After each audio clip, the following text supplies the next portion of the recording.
Everyone, HK બારા cooking ચેનલમાં તમારું સ્વાગત છે. આજે આપણે બનાવીશું બ્રેડ મલાઈ ડેઝર્ટ.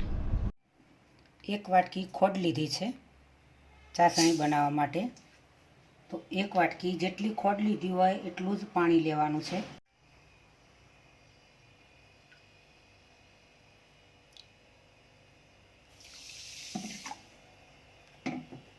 થવા માટે મૂકી દીધી તે ગેસ પર.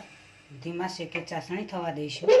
મલાઈ લીધી છે આ રીતે. હવે તેને બરાબર હલાવીને થોડી મિક્સ કરી દઈશું. ક્રીમના જેવી કરવાની છે. 2 ચમચી મિલ્ક પાવડર લઈશું, એડ કરીશું. બધું મિક્સ કરી દઈશું. મલાઈ સરસ એવી ફ્રેશ મલાઈ લીધી છે. ચાસણી તૈયાર થઈ ગઈ છે. વધારે કડક કરવાની નથી. જે ગુલાબજાંબુમાં ચાસણી તૈયાર કરવી છે એ રીતે ચાસણી તૈયાર કરવાની છે. લાલ કલર થોડું એડ કરીશું. ઇલાયચી પાવડર એડ કરીશું. મલાઈ, મિલ્ક પાવડર અને માવો ત્રણ મિક્સ થઈ ગઈ છે. હવે તેમાં ડ્રાયફ્રૂટ એડ કરીશું.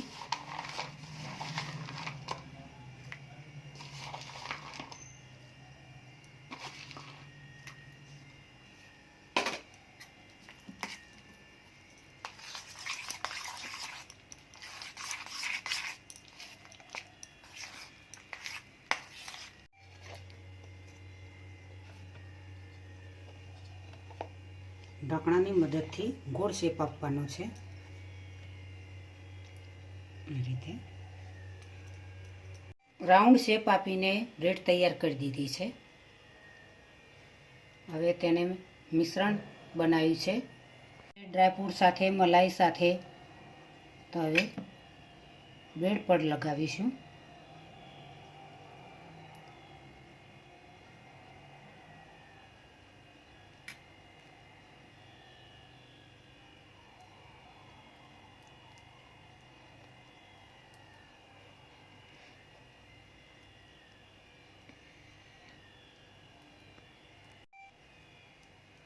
આ રીતે બ્રેડની અંદર રાઉન્ડ શેપની અંદર લગાવી દેવાની છે. તેના પર બીજી બ્રેડ આ રીતે લગાવીશું.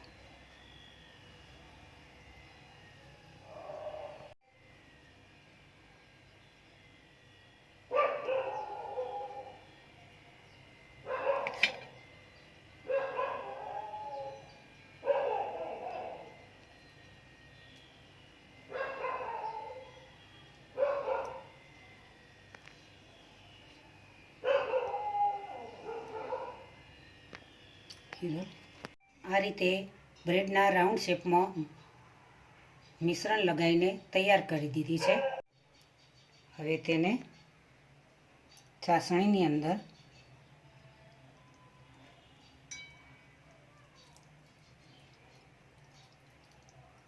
આ રીતે વધારે રાખવાની નથી. છે તેના અંદર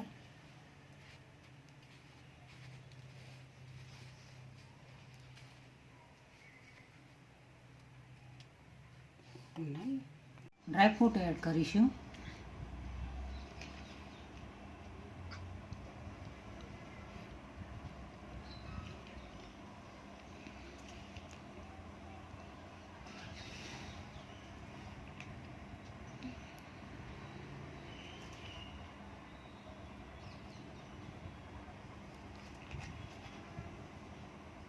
ડેઝર્ટ બનાવી છે.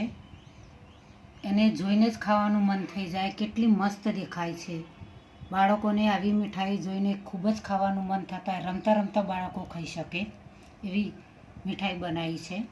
મહેમાન આવે તો પણ આવી મીઠાઈ બનાવીને તમે 10 મિનિટની અંદર ખવડાવી શકો છો.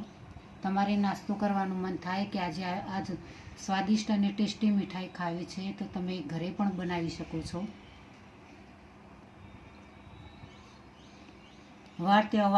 તહેવાર હોય તો પણ તહેવારમાં તો આવી મીઠાઈ ખૂબ જ મસ્ત ખાવાનું મન થાય, સારી રીતે ઘરે બની શકે, ઓછી મહેનતથી બની શકે.